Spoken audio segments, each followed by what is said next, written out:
মতবিরোধ যার যার, ইসলাম আমাদের সবার। অমুসলিম জনগোষ্ঠী ইসলামের কাছে আমানত।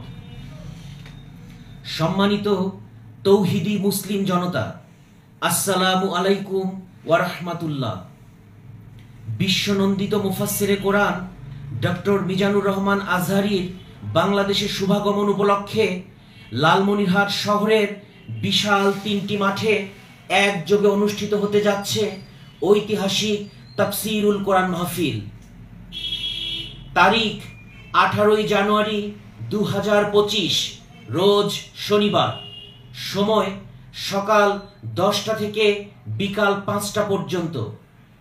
স্থান পুরুষদের জন্য সোহরাওয়ার্দী উদ্যান ও কালেক্টরেট ময়দান, মহিলাদের জন্য সিপি স্কুল মাঠ। 3টি মাঠেই থাকবে সুবিশাল এলইডি ওয়াল।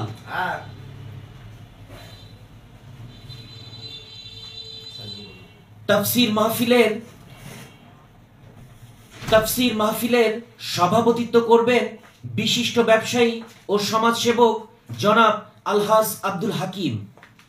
দ্বিতীয় বক্তা হিসেবে থাকবেন বিশিষ্ট গণমাধ্যম ব্যক্তিত্ব ও লেখক জনাব খালিদ সাইফুল্লাহ বকশী, যার লেকচারটি তথ্যচিত্রের মাধ্যমে দেখানো হবে। ঐতিহাসিক এই মাহফিলের আয়োজক ইসলামিক সোসাইটি অফ লালমনিরহাট।